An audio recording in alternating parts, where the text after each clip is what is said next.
Hello and welcome to the Tuesday night music show where occasionally we'll talk about music.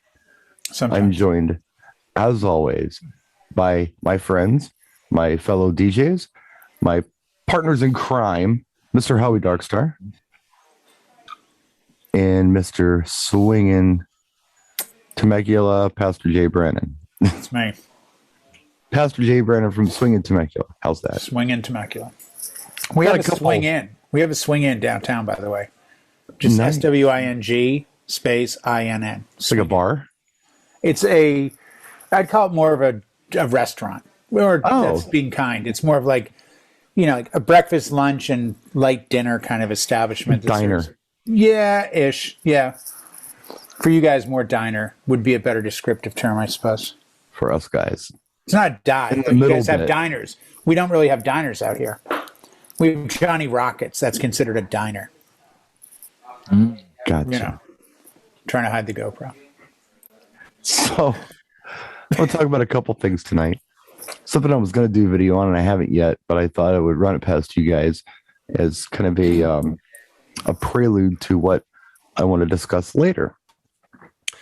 Which is, is it just me, or have you noticed that there are several DJs out there who have been pretty vocal about saying, you know what? I'm not doing wedding receptions anymore. I see it daily. I don't know if you guys are seeing it or not. Mm-hmm. I've seen a couple, yeah. I don't understand why.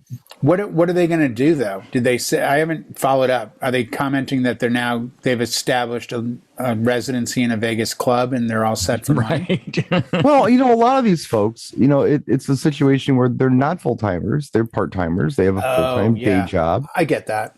Yeah. And they're just thinking to themselves, you know what? This is a lot of work and it's a lot of time. And I'd rather spend it with my family. So I think I'll stick to school dances, even quinceañeras sometimes, which seem more convoluted to me, but they don't want to do the weddings. Yeah. Parties, barbecues, there's work for that stuff. Oh yeah, totally. And I thought it would be, interesting to try to have a little empathy and understand, why some of these folks might be just hanging up their wedding hat. Because it's a ton of work. It's a lot of work. Now, I'll say this. If they're weekend warriors, we got sometimes 20, 30 hours prep, and then the day of, oh, yeah, they're worn out. A lot of work. Oh, it's a lot of work. But I will say this before I even discuss this. Looking back, when I first started doing weddings, which my first wedding, I was 17 years old. It's not what I wanted to do. I mean, weddings were nothing that I thought, ooh, this will be cool. I'll do weddings. No, It was an end to a means. I wanted to DJ, and this was something that I could do to make money DJing. So I did it. Right. But going back. Wasn't the end goal. No, it wasn't. But, going back, these are 4-hour events. This is what it was. I mean, you showed up during dinner, set up during dinner, and as soon as dinner was over, you did a first dance. You might do a father-daughter. There could possibly be a wedding party dance later to a song you pick. Right. Garter bouquet, and you rock tunes. That was the job. Right. And the reason back then that people hired DJs for weddings was because typically they couldn't afford a band. Cheaper than a band, yeah. Yeah, the DJ was kind of the consolation prize. Oh, we can't really afford a band, so we're going to have a DJ there. Wasn't something that a lot of people really wanted, but they took it because it's what, it's what they could afford to do. Yeah, no, I get that. But now it's very different. DJs now are more money than bands sometimes. Well, we're in demand, but all this responsibility is on us. There's ceremony. There's all these grand entrances and dinner, plus the reception. You're on site for sometimes 12 plus hours. Oh, yeah. There's a lot of planning involved. I understand. I mean, I personally have no plans on, calling it quits with weddings. This is something that I'll be doing for a very long time, as far as I can see. But I understand why a DJ would not want to do this anymore. You know? Yeah, I get that. I think there's, and I agree with everything you've said in respects to I wrote an article for partypop.com back in 2000. And the question was, should I hire a band or a DJ? And I wrote the article and I pointed out the ups and downs of both sides because DJs were starting to price up. In today's community, I think you can do a club, you can do a school dance, you can do a KINS, you can do those smaller events. And by smaller, I mean less high profile. I don't know of any quinceanera websites where people put reviews on quinceanera DJs. Yeah, I don't actually know of any websites where people review school DJs, but the Knot, Wedding Wire, all the local ones, the Facebook pages, the venue page, the Instagrams. There's a lot of eyes on you as a DJ at a wedding, and that's a good point. You got to deliver.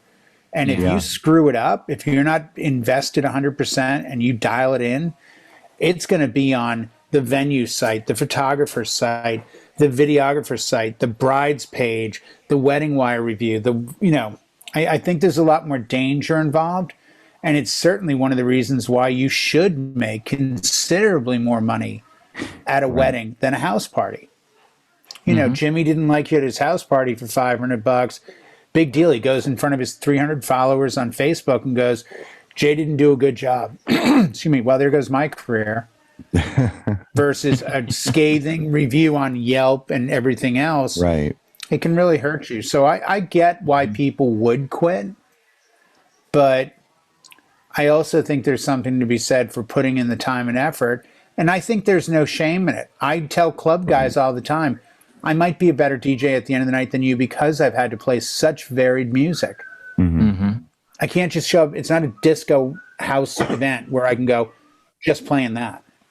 So I think it takes a lot more talent to do a wedding than a party. Well, it takes a lot more work. A lot more. And yeah, but I think talent too. We have to spin on a dime. You have to be able to get in and out of stuff very, very quickly. When you're in a club, unless you're clearing a dance floor, you've got a vibe. Even if you're open format, you've got an idea of where you're going to start and end.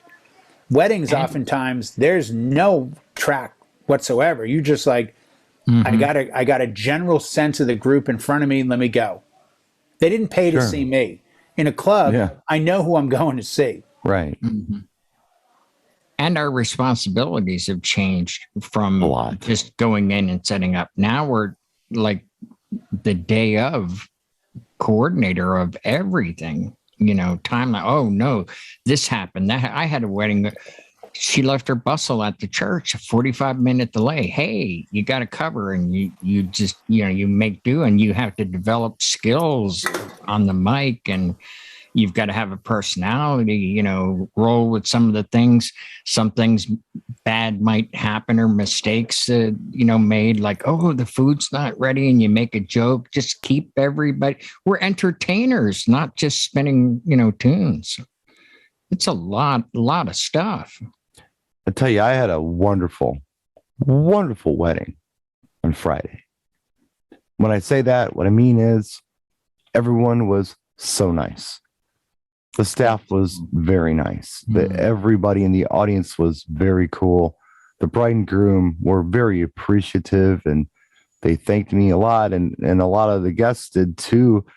And I was all smiles all night. I mean, I made an effort to just be extra friendly, and everybody else was giving me the same, in return. And I really enjoyed it. And anybody who was there, there were 85 people. I think we held them all night. I think anybody who was there would tell you that they had a really good time. So let's talk about what led up to that. So I had a client who refused to speak to me. They would only text me. That's it. I had questions about things. They had filled out some online planner stuff that the agency had put out, but there were some holes in there, like, what's your husband's name and what will your last name be? How would you like to be introduced? Those kind of things. It was very difficult to get that information from her. And she would say things like, oh, well, you know what? I'll call you at 11 o'clock tomorrow morning. So you're up and ready to 11, sitting in your office with a Word document open, ready to knock this out. No call. You text. Surprise. Hey, you got busy. I understand. Let me know when it's going to be convenient. Well, we'll try this afternoon. So you wait around and nothing, of course. So that went on all week. And I finally got the questions answered via text. There was no way to have this conversation. So the way the agency worded this, and it was an honest mistake. I will say it was a mistake, but I'll say it was an honest mistake. The way the agency sold this and the way they priced it out was, okay, you're going to have a ceremony, but you're going to have it there.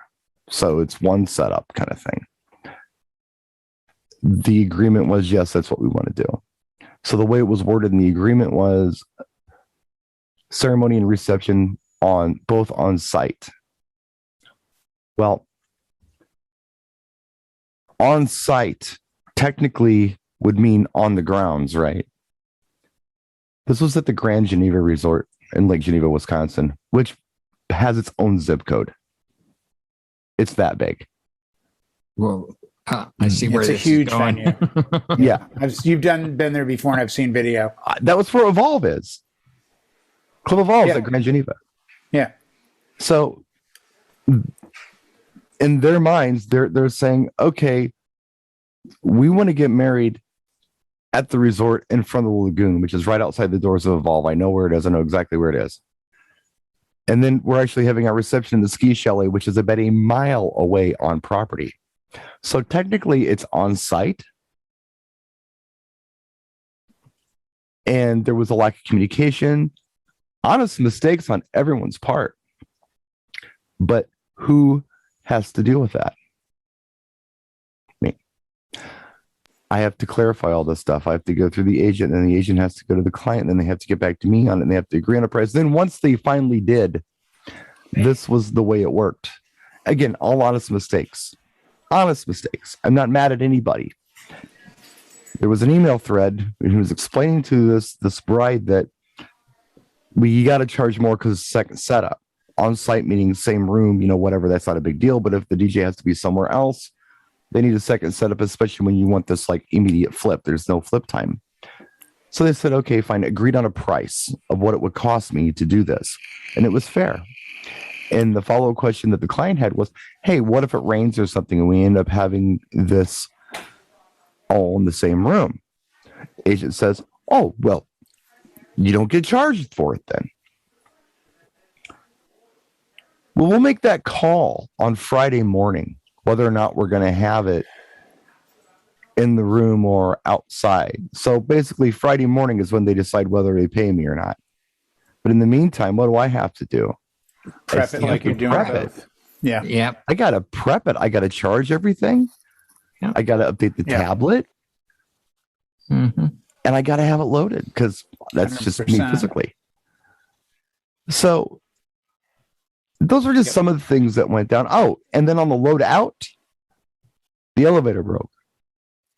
So I carried my equipment down wet stairs because it was raining. They ended up having the event indoors, ceremony and reception in the same room. So I prepped something I didn't get paid for. And then on loadout, I had I had nobody there to help me. I had to do this by myself. But it was a great event. I mean, it really was. But all of the stuff that I had to go through to make it a great event.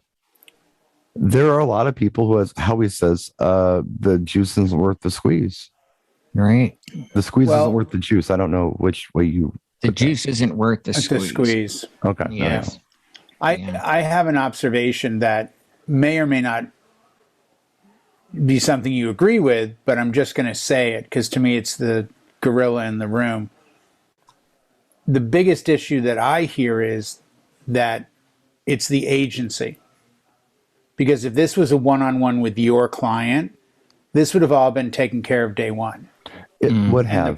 The problem is the example you give, you're a professional who's going to do a great job, but understands what's involved, working through a contractual agreement with an agency that genuinely doesn't know what you do, that genuinely doesn't understand the pitfalls, the negotiations, or the obstacles that you're going to run into. Like when I deal with a client, I know exactly from our first meeting, the ceremony site is 300 feet away. I'm going to have a separate system. And I'm going to do this, this, and this. Right. No, I'm just going to stop you there. And I agree with everything you're saying. It's tough. I do it a lot. It's tough. Usually it works out. Sometimes it doesn't. But even if you're running your own business, I'm sure DJs will tell you that there are clients now who won't talk to you. Right. They will only text or email. They won't talk. That. Oh, I have a client this Saturday. She and I spoke once. We had one email when she first contacted me, and she came through another DJ company who said, I'm not available. This is a VIP. Can you take it? Sure. He said to me in an email that I could even show, here's what I quoted. You could probably quote something around there. So we spoke. Everything was good. She was a little defiant on the phone, a little not of what I want, but I'm okay. I'm a professional. I sent a higher price tag, and she sent me back his email saying, no, this is what I expect to pay. And again, she has a relative that has a lot of influence and pull in the industry. And I said, oh, I wasn't aware of that. I'm happy to work with that rate, which was only like $100 less than I quoted or whatever. But since that day, her mother has done 100% of the talking. I got an email today from her mother saying, my daughter Cynthia wants to know these 6 questions. Yeah. We've decided to have a bridesmaid do a reading. Will there be a third microphone? And I'm going to answer it at the end of this show, and I'm simply going to say, no, there will not. The reader will step in where the officiant is, and the microphone on the groom will be more than adequate to pick her up. I do it all the time. We're fine.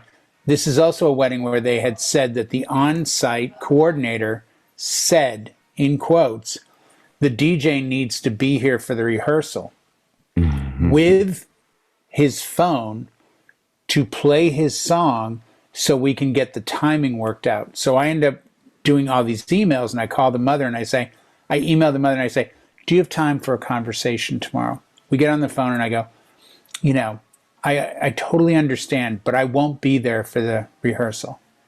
You won't? I said, I'll be at another wedding in Palm Springs. Oh. So that's the first roadblock I give. Then I say, by the way, I have 2 versions of the song playing at once, meaning I start playing on deck 1, and if your daughter takes too long, I just switch to deck 2 for the same song. Like, I've got all the answers they want. They're making it more difficult than it needs to be. Yes. Because they think by planning it so directly that it's going to be better than it would be if they just let go of it. Right. And I want so badly to say, no matter what you think you know, I know more. And eventually the email or comment will be made, in the 2,300 weddings I've done, this has worked out this way, which is your way of pissing on somebody's Wheaties and saying, you've done 3 events. I've done 2,293 more than you. Like, there's a point where you got to let go. And I think that's where, if you've got your stuff together on the first meeting and you let clients know when they present to you, hey, by the way, Brian, we're so excited we hired you as our DJ. And, okay, great. So are you going to need my help for the ceremony? Yes, we are. Where's the ceremony? Oh, it's on the same site. No, that's not an answer. Right. Where's the ceremony? Oh, it's right in front of the lake. Now. Oh, that's right. Well, but that's my point, Howie. There's that, Yeah. And I think this is why DJs quit weddings. Well, because to do a nightclub, it's like, hey, Jose, are you available on Saturday 9 to 2? Pay is $300. Yeah. Okay, we'll see you at 9. Great. I'm doing a club. I'm going to buy some drinks for the girls. This is great.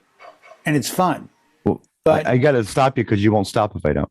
So No, I might have stopped. I think we can. He might have been. Yeah, eventually. 24 hours later. Yeah. So I'm thinking that one of the reasons, taking all this collectively together is part of it's the clientele. God, yeah. It's part of it. Okay. Just to break it down into simple, this is what I kind of wanted to do. Part of it's the clientele. It's the bride. It's the mother of the bride. It's that kind of thing. Karen. I think another part of it, even if the clients are wonderful, it's just, as Howie said, the general time invested, not only in preparation, but day of. Because we've gone from these, relatively, easy to manage events time-wise to these convoluted long days.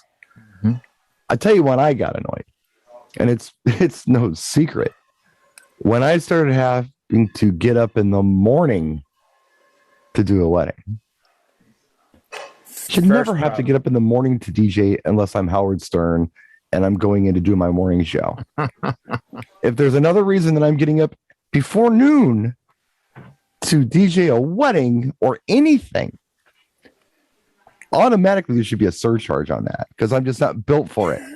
You live like a club DJ. That's the weirdest part. But that's like that's up all night, yeah. sleep all day. That's where I came from. I know, but you're like a wedding DJ that's living like a club DJ. That's the weird part. Well, here's where I'm coming from on this. 12 o'clock is when we take naps now.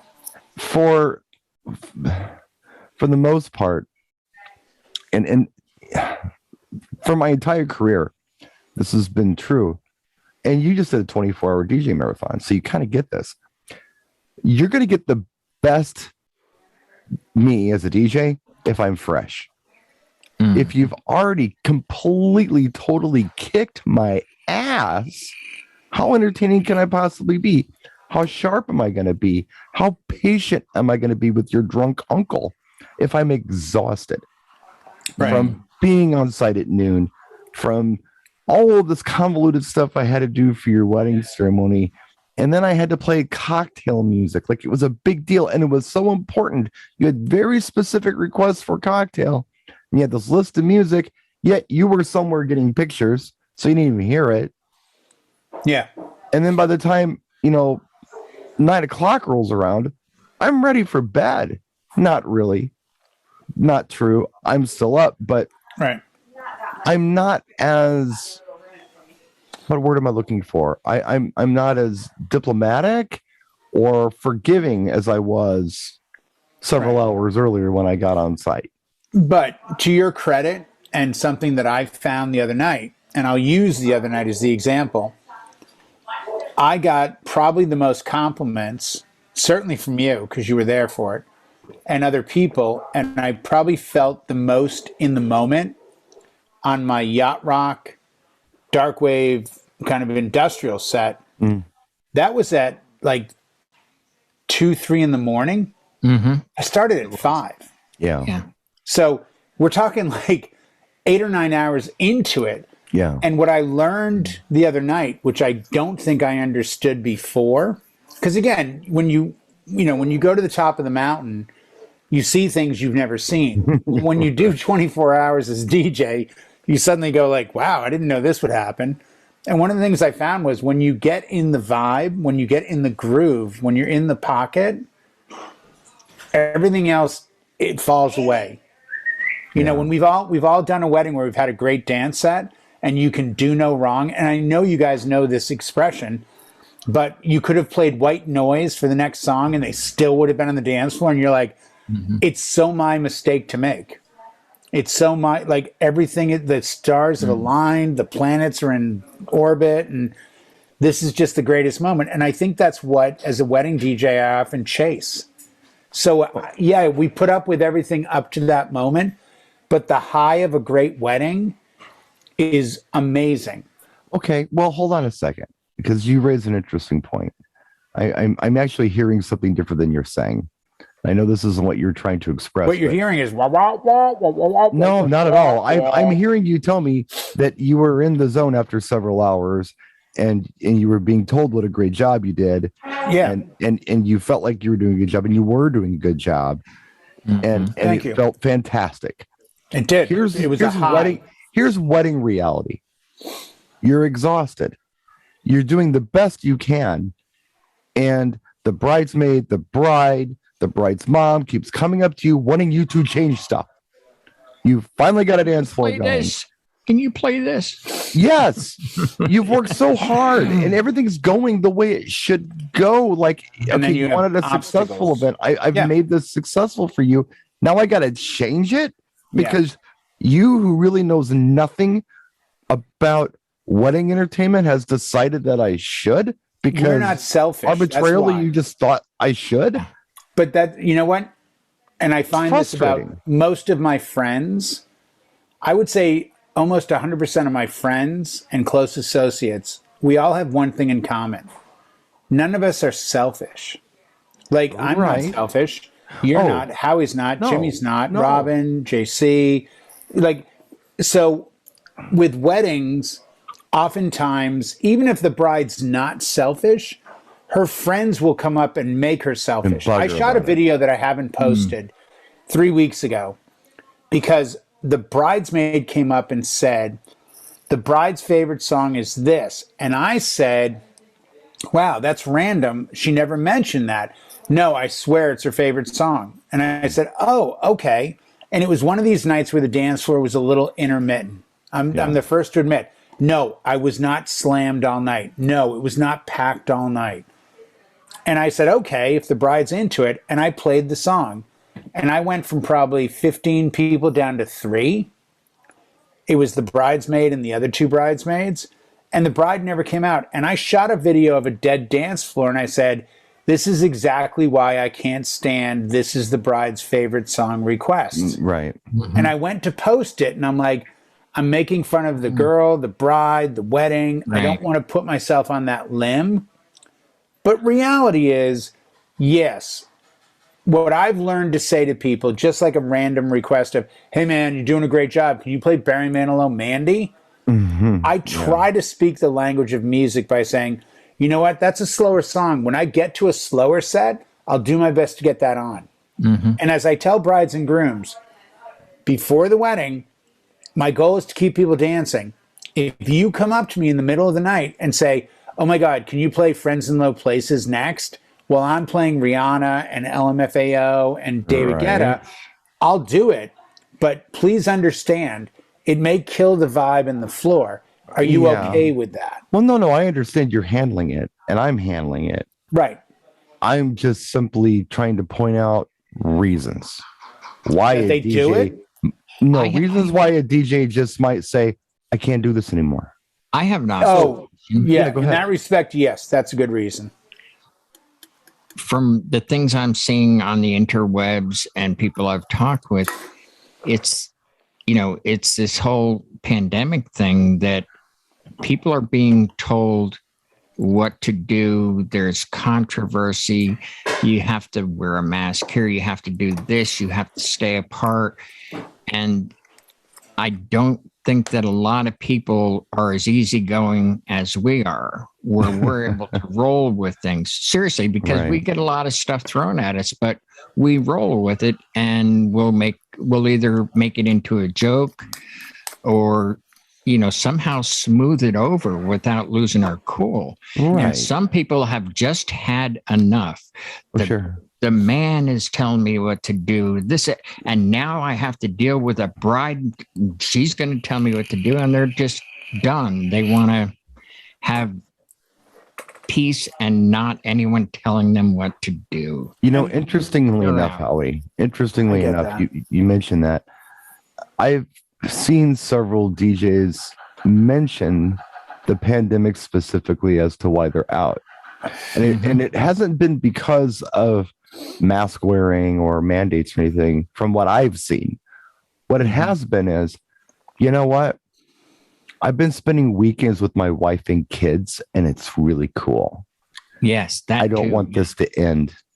Mm-hmm. This is just what I'm going to do now. Mm-hmm. So this, I get it. Yeah. Again, I'm in this particular segment of the show, which we should probably wrap relatively soon. We can go a little longer.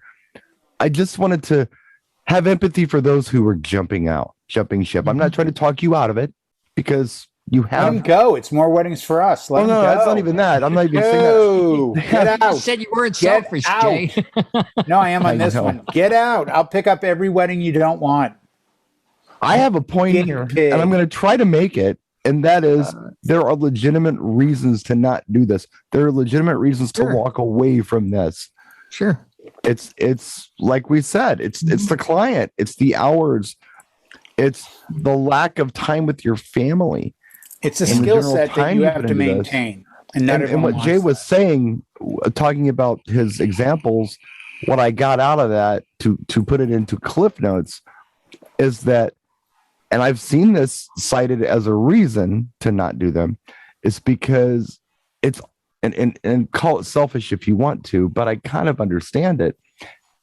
There is like this lack of artist integrity involved in weddings sometimes, where you have a specific idea of what you want to do for the greater good. You want to make it happen for them. And like Jay says, somebody comes up and asks for something completely out of left field, and Jay can very diplomatically say, I don't think this is going to be a song that's going to really do well, but if you want to hear it, I'll play it, but understand this is probably what's going to happen. They're going to part like the Red Sea. Yeah. Jay's okay with that. I understand how somebody wouldn't be. Yeah, I understand how somebody very passionate about what they do, who is doing the best job they can to make this a successful event. Somebody comes into their sandbox and kicks down their sandcastle just because they wanted to, I don't know, dig a hole instead. That could be frustrating. So there's another reason. That one coming. Now, my friend Wavy Davy, right? Y'all know Wavy, the voice guy. I know Wavy. Okay. The voice of the Midwest. The voice of the tri-state area. Very old dear friend of mine. I talk to Wavy probably once a month. We talk on the phone. It's been about that. I get the impression Wavy gets frustrated really quickly, though. No, Wavy's very laid back. Oh, he is. Okay. And Wavy's ready to go. He does this thing. No. Oh, no. Okay. No, Wavy's very straight. Mushrooms? Oh, okay. Very straight. No, Wavy's a very straight, very Christian guy. He's a good guy. And he volunteers his time to the church. And so it's the same name as the guy that was famous for saying, don't take the brown acid at Woodstock. That was Wavy Gravy. Same thing. Different Wavy. Yeah. But same school. They're brothers. They're related. So Dave has decided that he is not doing weddings anymore. Or if he does weddings, he'll only do 4-hour weddings. And he's gotten a client or two that have agreed to this.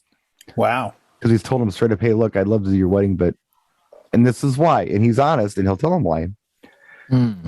So I got to go back a little bit. So I've known Dave since, I think, 89. Wow. Yeah. Yeah, we were working at the same multi-op together. And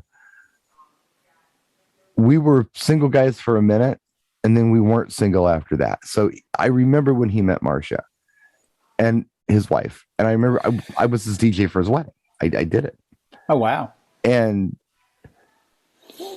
even before they were married, like one of their first dates was Wavy took Marcia to his wedding that he was DJing.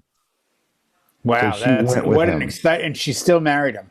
Exactly. Wow. So she liked it. Like she I was thought, going to say, this is, talk about thrown into the fire. this is okay. Yeah. This, if I you guess like this, is what we're going to be, we could be married for 30 plus years, but if you don't, I get some stuff you probably don't understand about it. Like Wavy's favorite song is Funkin' for Jamaica. I mean, he's that guy. It's like, really? You wouldn't think so, but it is. No, I've met him. I would not have thought that. You have met Wavy. Yes. And you've met Marcia. You've met them both. I forgot Marcia about that. They're a lovely couple. 10 years ago. Yeah, Atlantic City, they came. Yes. Yeah, but they're very straight-laced people. He has a great voice. He does. Oh, yeah. Marcia's very sweet. They're both very sweet, sincere people. And in their minds, they've been paid to party on the weekends. They're going to these events. They're having fun. She's dancing. He's dancing. They're into the music. They're into watching other people have fun. They can go out and dance if they want to. They do it. They're very engaging in that regard.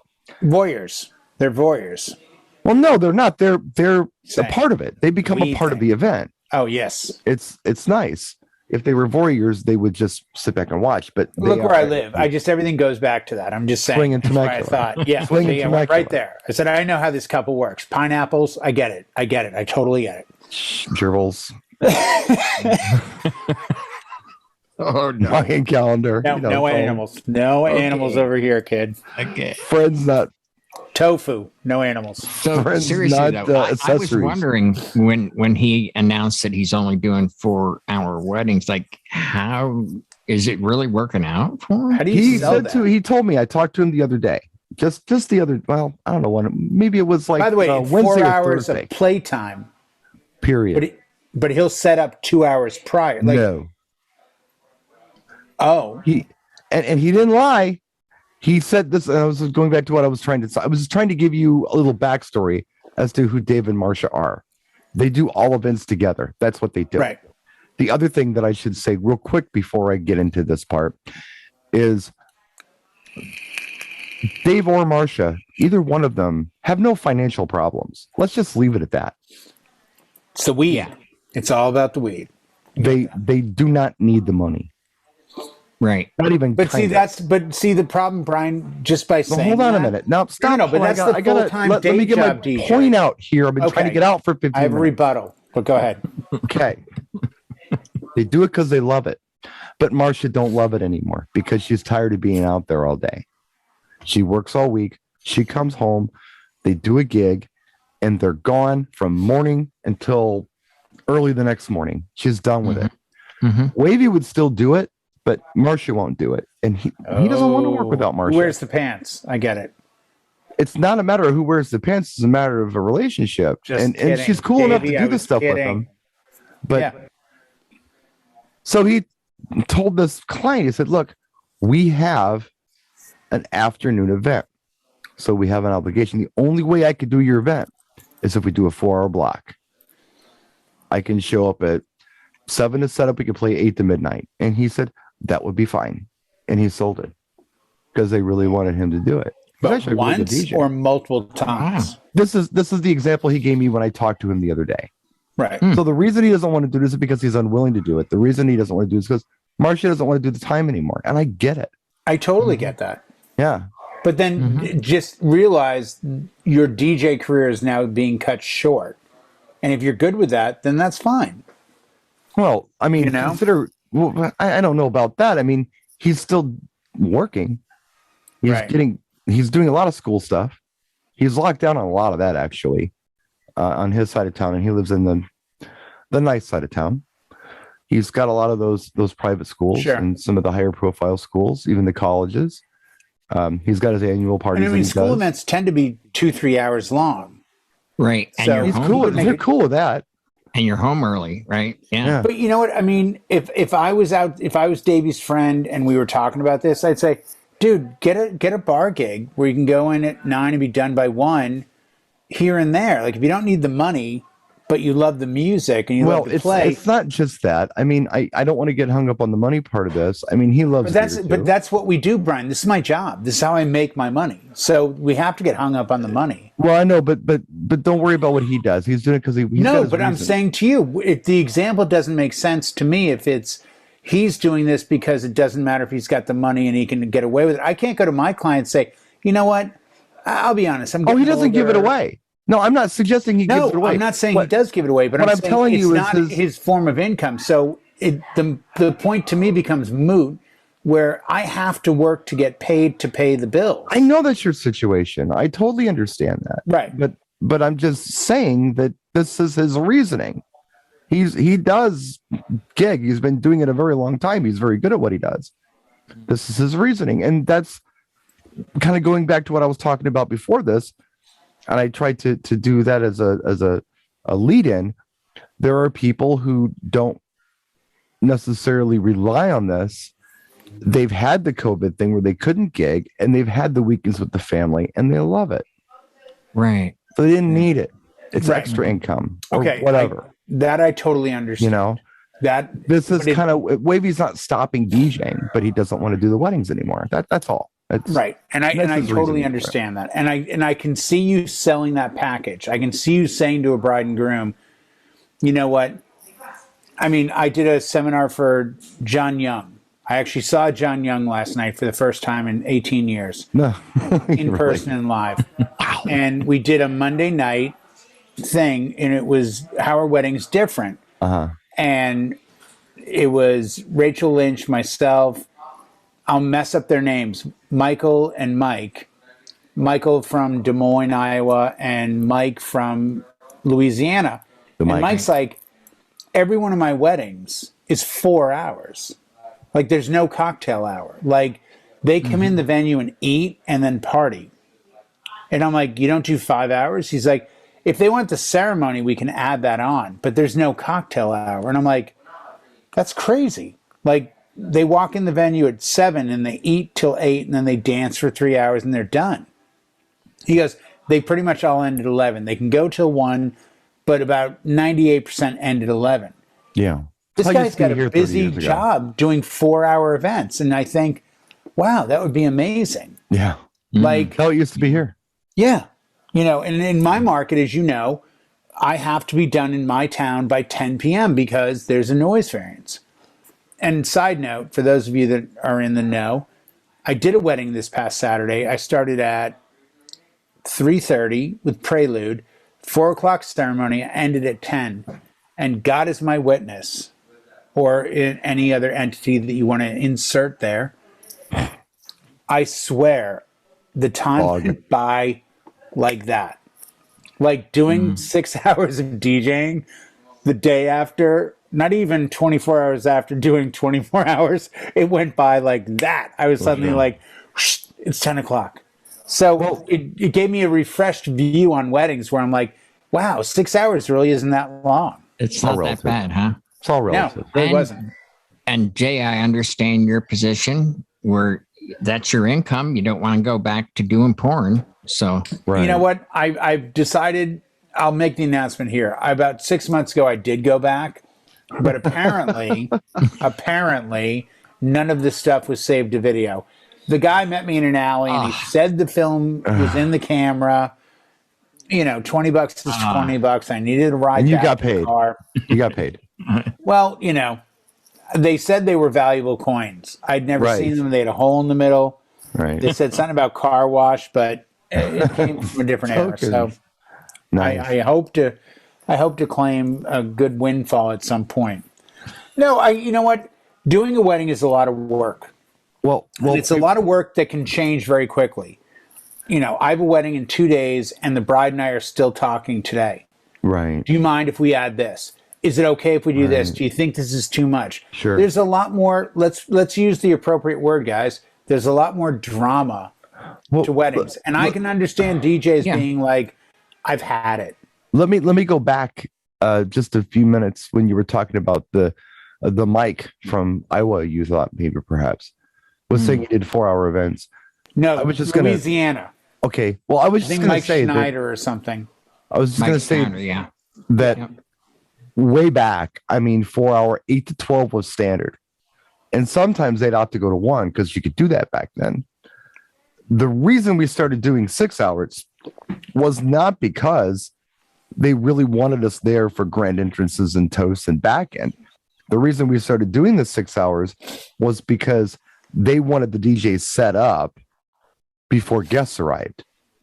They didn't want the DJ to get in the way of catering or setup or anything else. So if the DJ comes in and is set by 6 and plays dinner music until 8, that's 2 hours of dinner music, then it's going to work out better. So the DJ would then say, okay, well, we're going to charge you X amount of dollars per hour for dinner music plus the event. And here it is.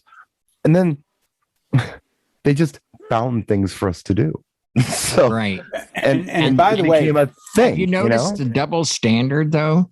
The DJs, they don't want you to see, anybody to see us set up, but the bands we've all done with work. They come in and start setting up while people are eating. You're lucky all four of them showed up. With a crappy like carry-on bag, and they shove it next to our nice, pretty setup with no cables. And oh, here we go. Oh, hey. Yeah, I'm not always going to take that hit. By the way, understand my first 7 years of weddings was on yachts, and every single wedding I ever did on a boat was 4 hours long. Yeah.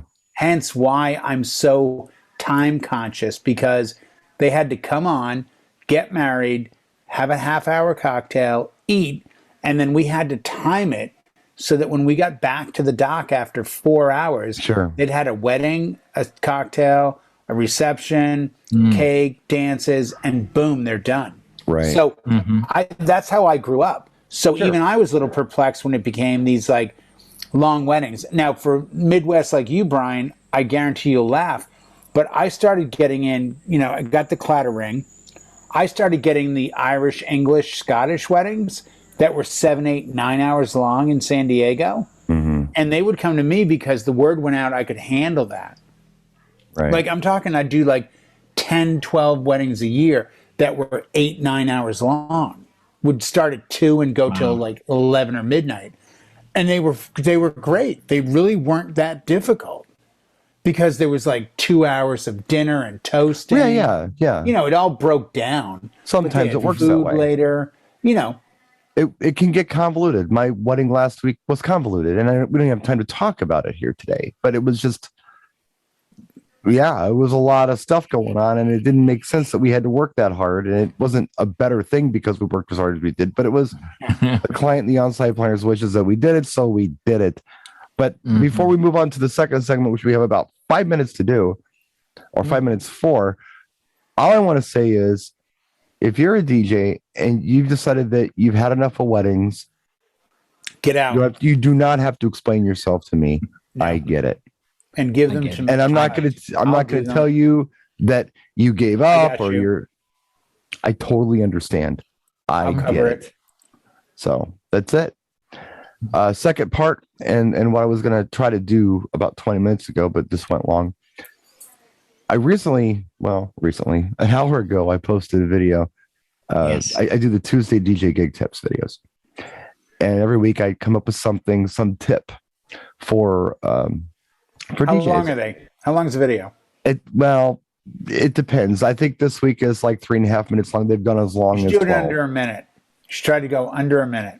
Well, Vibal's a sponsor. That market's already taken. It's already done. Yeah. It's already done. It's a great idea. The video this week was something that I experienced the last 2 days. And it's that I've had a very busy October. I haven't had time to do much of anything. I mean, I'm running here, barely turning this camera on to do this broadcast. And I've been doing my best to be on Howie's show on Monday night, but it's been tough. Yeah, you've been busy. Because I've been stupid. I haven't talked about it much, but I've been running. Yeah, you've been slammed. And long story short, I'm in Wisconsin. The weather's going to get bad really soon. Right now, it's probably in the 40s outside, but it was nice during the day. It was 70 something the last 3 days in a row. I brought the Mustang into town, and I enjoyed the car. And if I hadn't made time to do that, it wouldn't have happened, because by the time my busy is over, there's going to be snow on the ground. Right. So, yeah, I just feel like it's very important for us to make time to do something other than DJ. Relax, unplug, especially if you're busy. Spend some time with your family. Do something 100%. With your hobbies. If you're into sports, do that. If you're into movies or music, do that. If you just want to chill out with your wife or your kids, do that. If it's about date night with the wife or significant other, do that. Yeah. It's so important that we make time for ourselves, because if we don't, there's never going to be time for you. No. My point. I'm hearing, is Blanca pregnant? Tell me the truth. That's what I'm hearing. That would be amazing. That's for a lot of reasons. Because the way you set this up, that's what I'm hearing. No? Okay. So, okay. Just want to say. Where was I? Jay has a way, doesn't he? Yeah. It's not polite to mess with a guy's attention span who's got brain damage. It would That's be why I'm here. kind to just let me get a thought out and Have a then Costello. interject your peanut gallery You were stuff. saying Who's on first? time for yourself is where you left off. Yeah. Okay, right. And my second point that I have to make fast because we're about 5 minutes before we got to knock this off is that not only is it nice to do things you enjoy doing other than DJing, but it's been my personal experience that if you can bring yourself to step away from DJing for just a little while, a day or two, and do something else, you'll come back with fresh eyes and fresh ideas. You'll see it different. So 100%. If your argument is, I can't stop, I love DJing, I must do this all the time, understand that sometimes you need to step away. You get far enough back so you can see the forest for the trees.